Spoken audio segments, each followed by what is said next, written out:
What's up, guys? RC Conference Room here. This is Aaron. I'm gonna go over a quick way of a good RC studio slash workshop. I have an old workshop here I used to use, and I still use it. It's really nice. I moved over here just for the room because my Savage is a bit big for working on the counter space. It's a bit crowded. So I moved this table I got from Walmart in here. I got this one for 40 bucks. Right from my Walmart. You probably get it at Target and stuff like that. But I'm just gonna go over a quick way to put a studio, slap a studio together. Get that out of here. Whatever. Get a studio together in just a few really simple steps. First step is to find a good table to do it on. A table or some sort of bench. Since this conference room, my channel is called RC Conference Room, I tried to look at more like a conference room. I got the foldable chairs that I got for probably 20 bucks. I got these ones for someone who bought them. They're my mom's, or my mom's old ones. She used to use, which is fine. You can, as long as they're usable. I try to get ones that matching, but I had one that was beat up and stuff, so I sat in it one day and it just broke on me. Partially because due to my weight. I'm not necessarily skinny, but so the table, you don't want a good table. It doesn't work if it gets messed up. I think the dirty looks more RC to me. I spray painted on this at one point. So the table and chairs are one thing you're going to want to do. Let me give you a quick little pan of my setup here. I went ahead and got 2 shelves in this little box thing to hold a bunch of screws in. It's really great. I used to have a bunch in here and then I got rid of them, so good thing to have a separator. I got this little shelf thing here with the little extra pieces. I got this because normally when I do videos, the camera will be sitting right there on one of those things. I'll move one of those cabinet things to right here, and I'll move the table back, and I'll normally set the camera right here. There's a few videos up that I have like that. So I just keep some things in packages or put them in bags to keep them up here. Like I have something that I haven't even opened yet because I haven't had to, and then I kept the package to this glow igniter. So just for the looks, I mean, plus it's nice to have this in the package just so it's not gonna get broken. And plus I have a box. This is really just for looks rather than use. Just because it's for looks doesn't mean I don't use it. I mean, I just got the shock oils again. I just put it here, and I do use the tape. So it's not all for looks. I mean, I put some spare parts up there. Hang a few things up for RC. My first car was an ECX, so I hung up an ECX thing. This thing is actually just a setup sheet for my SCTE I used to have. I hung up my friend's old SE10 GT, Team Associated. It's not the GT, it's the Truggy version. It is a GT, but it's not the SE10. It's not the short course. It's the it's the T10 or 10T, however you want to say it. But I'll go over that later. Put a couple of boxes behind there. You can't really see these ones, but I'm expecting to get another car soon, so you should be able to see the boxes.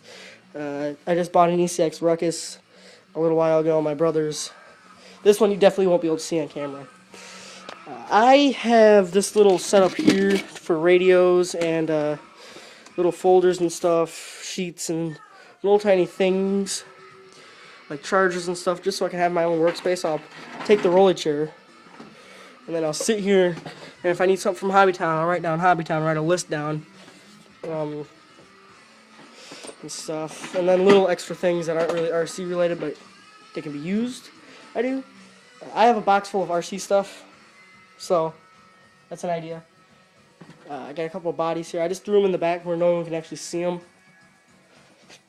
What else? It's nice to have a little rug, and this carpet really wasn't here. You just eliminate some of the echo because I have hard floor. I don't have carpeting, and it's kind of echoing here too. I had this little rack thing here from out in my garage. I brought it in since it wasn't used, and I just put my cars on it. My Savage normally goes on top, and the ECX normally goes in the center, and then the Losi normally goes on bottom. This engine is just here. It's a Harbor Freight Predator 7.9cc. It runs off rubbing alcohol. I got tires. Got my dehumidifier. I'm actually going to turn it on in the low setting just to get rid of any of the moisture so my fuel doesn't go bad. So I got tires. I got a box here for a DX2E radio. I got a couple of these. $100, or how much is this actually? Oh, $60 gets you a radio and a receiver. From Hobbytown anyways. This isn't anything, this is just the bar that used to be there. This is one of the most important things. You definitely want a shelf to put your stuff on. As you can see, I have cleaners, I got a little tool thing, and then I got my toolbox. I put the tools I use most in this box, so I don't have to come over here, open this, and do that, do all that. I got shelving for batteries and little extra parts. My camera won't focus. Focus, there we go. Got 2 extra ones with some junk on the bottom one. I got my fuel, my nitro start thing you get with HPI cars. Got some zip ties, and then the bags for like spare parts. I got a few things here, like spare parts, and I got a couple of receivers. Oh, I'm not gonna be able to do that one-handed. Come on, there we go. Now it's on. Tape is something that you're gonna want. This is more of like how to get started, I guess. But a good way to do it is definitely have 2 shelves, mainly for RC parts and tools. Have a rack for little things that you can hang up. Also for parts. Really, a thing to a studio is looks and quality. So you don't want like something cheap. I mean, I kind of hodgepodge mine together. If you get what I'm talking about. I mean, my table, when I do a video where I have 2 people sitting down and I can't hold my camera, I just pull my table back. And plus, if you look at the size of my room, I mean, I got a decent sized room. I mean, it's not small. Here, I'll get back and do a little pan. So I dedicated 1/2 to just my bedroom and 1/2 to RC. Really, literally, almost 1/2, because I have that part, this part, and then I have back in the laundry room where I have shelves back there, RC stuff too. So you definitely want 2 shelves for behind you. You want a desk. You don't need one, but I like it. Need a couple of shelves. I'm not used to using the camera. It's weird. Just shelving is like the main thing. Shelving and a good table. You can normally look around $100 for a really, really good table and a few shelves. So keep that in mind. Yeah, iPhone cameras seem to work fine, but if you have a bit more money, getting a better camera doesn't hurt. I mean, I bought one of those Ion cameras that I like. I'm still trying to figure out a mount for it so I can do an onboard video for you guys. I can't find a good spot for it on the car. So yeah, I'm going to do one more pan in my studio setup. I mean, you can see I got that. I got my garbage can there. It's really solid. I really like it. I use it more for my workshop now, more than studio. I have my old channel, Aaron Gustafson, literally called Aaron Gustafson. It was this back part. I saw my red carpeting and just a little desk. It was actually that one over there that my Xbox is on. I actually had my first studio I ever actually made was this was my table that I did reviews on. I only did a handful of them, and I still had red carpeting. I had a couple of RC boxes up on a dresser that I used to have, and I had a big thing I made with a bunch of RC names behind me. It was really, really cool looking.